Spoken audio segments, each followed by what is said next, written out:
Hey everybody, Scoutcrafter here again.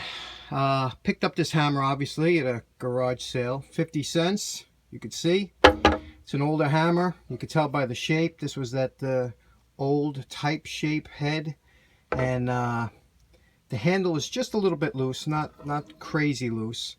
You can see there's a little bit of gap there. We'll fill that in. I'm going to show you quickly how we take, and in a little bit of time we could take this hammer and bring it back to something that you would be proud to loan out for 50-cent hammer. Okay, so let's get started. Okay, our first step we're going to do is we're going to take this handle, get rid of some of this chipping paint you could see. And to get rid of this paint without sanding and clogging up sandpaper, and the easiest way I've found is to take a single edge razor blade and just scrape it down the side like this. And just keep scraping it until you get to clean wood. And you can see it only takes a little while before you're down to nice clean wood. So I'm going to scrape this whole handle down and we'll see what it looks like. Okay, just to show you in real time what this looks like, we would take it on I like to use a no-slip surface. You want this bottom part of the handle to be braced. You take the razor blade like this in your hand, being careful not to cut yourself. This isn't for safety Sallies. This is only for real men. So what you do is you just scrape it back and forth like this, and you see how nice you could shave off just that top coating of paint or old sweat and whatever coating they had, shellac, varnish, whatever's on there. This will come right off. And then you could, using just one direction, you could get a nice fine finish on it. Now you can see I didn't do over here. This has to be done back and forth. Doesn't matter, because once we get this down to all nice wood, then we'll sand it a little bit. Okay, we pretty much finished scraping the handle. This is before we sand it. Now we're just going to run the wire brush over here and clean this up before we take it over to the belt sander and deal with. We have a little chip in the handle here. And then we're going to deal with the top. So right now we're just going to take it over here. This is a coarse wire brush, and we're going to gently just take off most of the rust here to see what we have underneath. Okay, and as you can see, with just a little bit of with the wire brush, that's what we have. So we're going to do the whole hammerhead. See what it, okay, here we are. Literally less than 5 minutes on the wire brush gets us down to this. Okay. Now here's the problems we have with this hammer right now.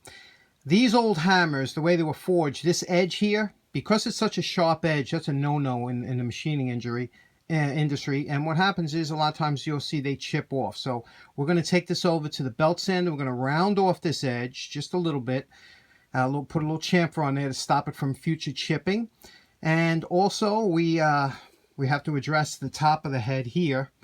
And you can see we have a little gap over here. We're going to have to pick that out with a dental pick, fill it in, and get the handle nice and tight.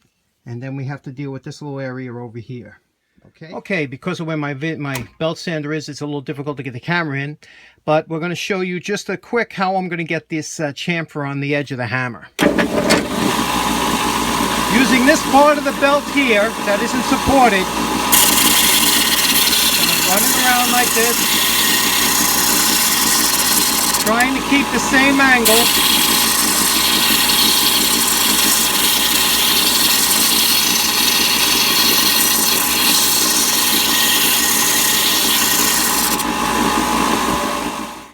Less than 2 minutes on the belt sander, and you could see we did the face, got the face nice, and we put a nice chamfer around the edge of that hammer, so that when you start hammering something, you have to worry about that part chipping off. That's a really, that was a flaw from the old hammer days. But now we're going to go over this, and we're going to pick out this little point here in the back and get this hammer solid. Taking an old ice cream stick over to the belt sander, profiling the edge so that it'll fill in here.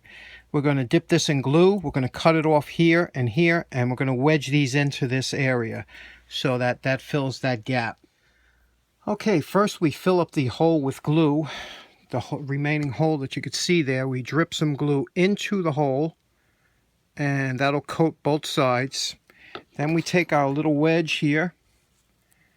We place the wedge into that hole where the glue is, and using a smaller hammer, we're going to bang this wedge into that pocket using small taps, but quick taps.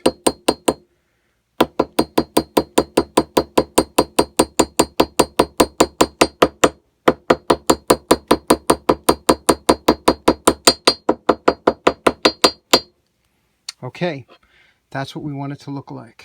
We want it to be wedged in there, and we're going to give that time to dry. Once we took out all the gaps, filled them in with wood and glue that were on the sides here, we put in a wedge, drove it into the front because it had a little movement from front to back. That took all the movement up. This is as solid as it's going to get. It took up all that. Over the years, they dry out naturally, the moisture, so now that is back to being a good, solid, usable hammer. Just like this, you could use it. We took out that little groove that was split out here. We sanded it down. It has a nice feel to it. Now what we're going to do is we're going to give it a final sanding, coat the handle, and see what we're going to do about the head. If we want to polish it out a little bit, you know, I get a little crazy like that for the extra 20 minutes. What the heck? You guessed it. I couldn't help myself. I took it over to the polisher and polished it out a little bit, so just because I like it. It's also a good finish for it. What I found pretty interesting is if you look really closely here, you could see the second half of the Stanley mark. So this was a Stanley hammer. Now we're going to do the handle.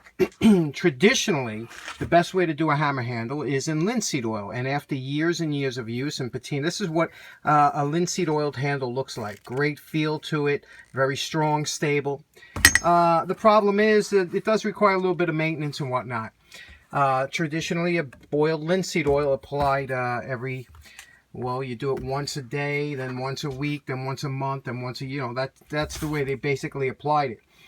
With this one, I'm going to use a different approach. You know, a lot of the hammers came shellacked from years ago from the factory. But first, we're going to use a nice gun stock finish on here, just to set this hammer off. We'll have some fun with it. So I'm going to apply some gun stock finish now. Okay, we are calling this hammer done. If you remember what it looked like before,